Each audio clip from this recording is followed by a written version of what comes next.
As a Scrum Master, can you walk me through the different Scrum events? Hello, welcome to the Scrum chat room with Dr. Francis Mbunya. Happy Monday. It is a week to win, and we are here to win together. Today, we want to talk about the different Scrum event, right? The sprint planning, the daily stand-up, the backlog refinement or backlog grooming, spring review, and spring retrospective.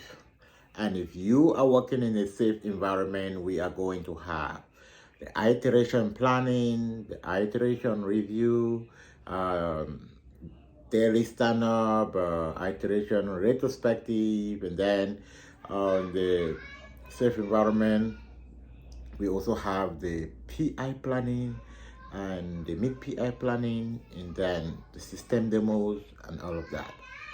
But we want to keep it simple, which is generically what should be expected to deliver in an interview. Before we go ahead, if you're new here, hit the subscribe button. Every 2 days, we are going to be bringing you more precise content. And if you want me to answer any question, which you definitely need some clarity about, put it in the chat button, and I'm gonna pick a day. I don't yet know when. I'll pick a day where I can do a live question and answer. I'm gonna try. When I pick that date, I'm definitely gonna let you guys know. I'll pick a day where I'll plan. I'll put a notice about 3 days ahead. We'll do question and answer where you can come on board live. You can ask questions, and I'll also answer all the questions that you're putting underneath there. All right, and then before we go ahead to get into our different spring event, if you are in the journey and you want to kind of reduce the number of interviews you have, you want to make 10 those interviews into jobs, you can reach to my team if you want to turn it to job, not if you're looking for a community to belong. We definitely are interested in people that want it and want it like in a valuable way. You can reach out. Our next safe certification training is going to be the 11th of April. If you want to be safe certified, reach out to me. I'm going to drop my number. Just send a text. I'm interested. And if you kind of also register early, you get a discount. But also for those who already are in the job market and it's getting overwhelming, you feeling frustrated, we also have our community of practice where you can get a lot of help. All right, let's get into our question for today. If you are being asked in an interview as a Scrum Master, can you walk me through the different Scrum event? Or alternatively, this question can be asked as, what is your experience with using different Scrum events? All right, now the technique to be able to effectively answer any question within the Scrum, my technique, okay, yours may be different, is to be the actor in the movie. What do I mean by being the actor in the movie? Most often when you've been asked the question, people tend to explain. All right, you start by the spring planning. The spring planning is an event where it starts XYZ. This is the daily stand-up. You explain all of that. That is good. But why an interview? The bigger goal is for the interviewer to get your insight. It's not to get your knowledge. You're not teaching them, right? Even if you're teaching them, you realize that you cannot really teach if you just you've barely been doing something, and someone that's interviewing you maybe has been doing it for a long time. If you like kind of teaching them, sometimes it kind of really open your weakness. So this is the way I'm going to handle that question. Want to walk you through all the different events. Okay, thank you very much for that question. With the different Scrum event or the different iteration event, we have 4, sometimes 5. And if you want to go by the 4 official, I'm going to go with the spring planning, the daily stand-up, the spring review, the spring retrospective.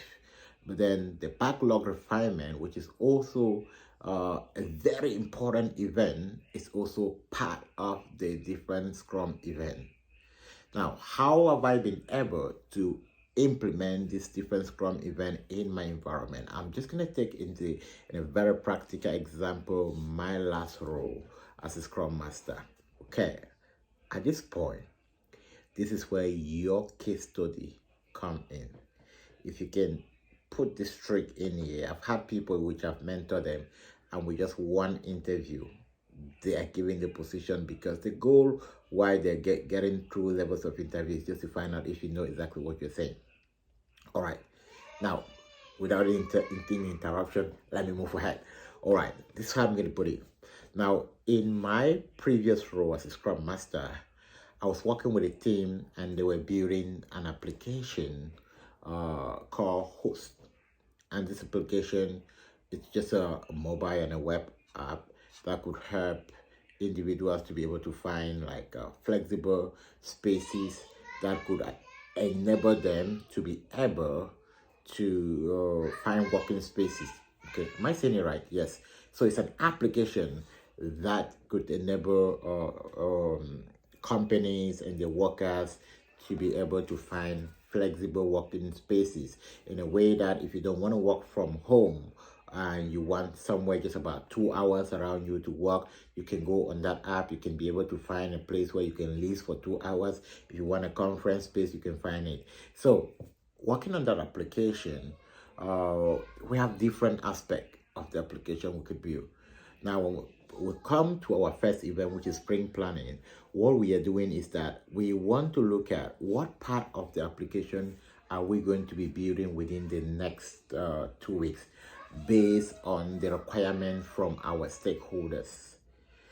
So I help my team to be able to organize and plan the work, right, which they are going to be building. And for this to be effective, the first thing I do is that I try to check who are those who are available, who are those who are taking vacation, and who are those who are also separating their time with two teams. This helped me to understand the availability of my team members and also helped me to plan my velocity. When I have all of this in place, normally we do our backlog grooming regularly, so once a week. So we always come to our sprint planning with a ready backlog. All right, now since our backlog is already prioritized, we go through each story just to make sure that all the team members are clarified on what we need to do in order to deliver it to the customer. And then when we go through also, we also make sure that we are sizing them to be really we're sizing them relatively to be really low sizing. A tradition in my team is we make sure that we keep it around story point of 1, 2, or 3. In rare cases, we'll kind of go to 5 just to make sure that we can start completing those stories early enough within the sprint, and we can really see if there's an impediment or not, which is the disadvantage where we keep story points at 8 or maybe higher, which we can be able to find out if we have an impediment maybe for 3, 4, 5 days. So keeping the stories down really helps us to be able to solve, to be able to identify any impediment that might be going wrong. All right, and in sprint planning, some of the key stuff I put into place is just to make sure that everybody participate and everybody contribute, and then everybody commit to the plan. And when everybody commit to the plan, now it's an indication that it gives me an indication that we are going to have a good sprint. And subsequently, with our daily stand-up, we just to inspect, to look at what we are doing, to see if we have an impediment. And if we have an impediment, I step up to see how I can assist my team to be able to implement those impediments. A guideline for our daily stand-up is just for every developer to come every day and update us with what they did yesterday, what they're working on today, and if they have any challenge, right? And we're talking about challenges could be dependency between teams. Maybe my team is building a story and they're waiting for maybe the application engineer to deploy an application to the team that they need to use. So if that application is taking so long, that may be an impediment. And in that case, if there's an impediment, we'll try to see how we can reprioritize some of the stories so that we not block because we're waiting for the application team to deploy that application that's needed. And other impediments, if you work in a safe environment, could also be the fact that you are or the story you're building is linked to another team that has to complete. For instance, the application we're working on, we have the release functionality, we have the sensor functionality, we have the security functionality, and they are built hand in hand. Let's say that the release functionality has been completed and is waiting for security validation for us to be able to build the sensor part of it. Then these are like 3 different teams working on it, so they need to be that coordination. Right now, at the end of every sprint, which is 2 weeks, what happens is that we have our review. And what I do as a Scrum Master to make sure that my reviews are effective, number one is to make sure that all the stakeholders that need to be there, I make sure that they are in the calendar. I also make sure that I go through my team and see those who have valuable increment that we can demo to our stakeholder to show them where we are in our development process in relation to the overall goal. And after we have our review, we always sit back and retrospect as a team.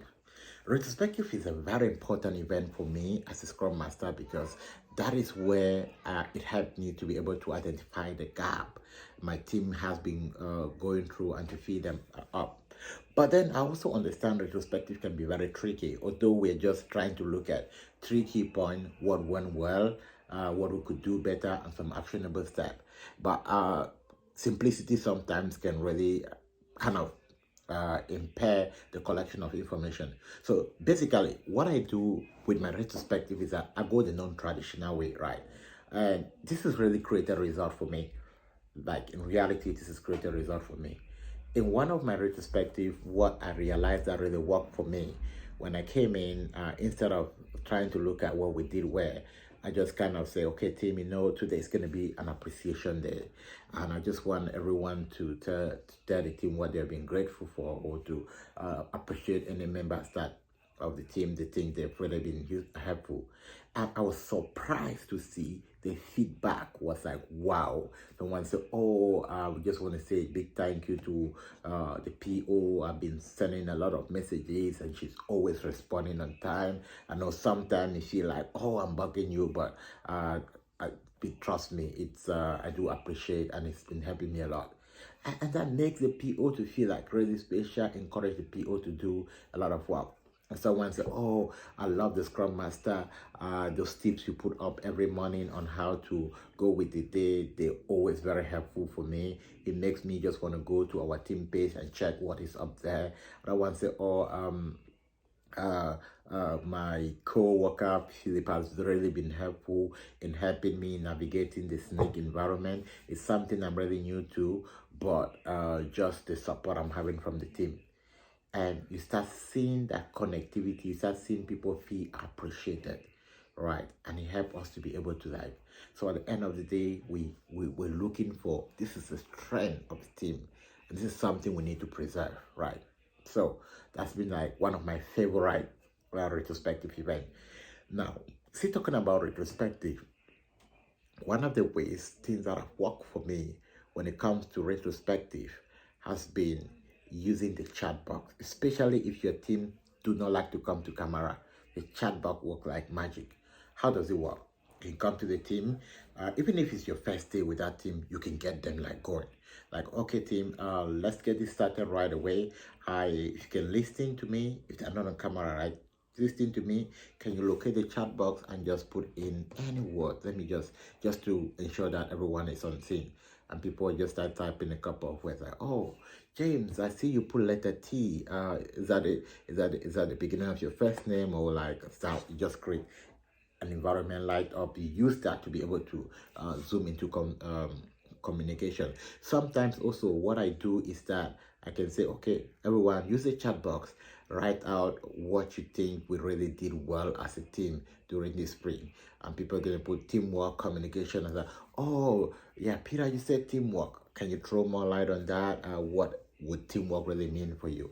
And Peter's gonna say, oh, you know what? I love the way our team communicate. They're always there. And I can say, oh, Mark, do you feel the same too? Oh, Anne, do you align with that? That we can collect and really get really engaging scenario in less than no time, right? Okay, I've just discussed all the event in a friendly way that I did not bring any technicality in it. You probably did not hear me say technical words like or the stakeholders and the agenda and every stuff. No, the key for you is to keep it very simple.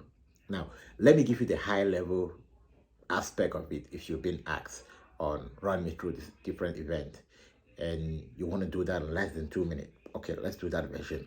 Yeah, thank you very much for this question. Scrum is a very powerful framework that enables us to get a lot of flexibility in the way we do work. And we have about 4 to 5 major events, which are the planning, the daily stand-up, the reviews, the retrospective, and the backlog refinement. Now, the way it is structured in a way that we can really start plan just the work that we need to do for 2 weeks and inspect that work using our daily stand-up, and then bring in the stakeholder during the review to be able to give us some feedback, and at the end of the day our retrospective will reflect back what we can do as a team. So being able to use all of this framework has been a very powerful tool for me to organize work, to get fast feedback, to collaborate, and to enhance the product delivery. That was a high-level summary. If the interviewer is not satisfied, then you can say, okay, can you go in more detail and talk about the planning? Now you can go a bit detail and talk about the planning. Okay, that was it today for our Monday tips. How to get in front of the interviewers, right? How to get in front of other people that might not be putting the time you're putting. But what I always advise everybody is that get a coach. Get someone that will be there to guide you, and get someone that will get to an environment where you can practice Jira, you can practice all the different events. Don't just know them in theory, get some practical. And my team offer that. And if you want to check more about that, check on this video. There's a link that can help you do that. And definitely it's going to help you. Subscribe. I'll see you in the next 2 days.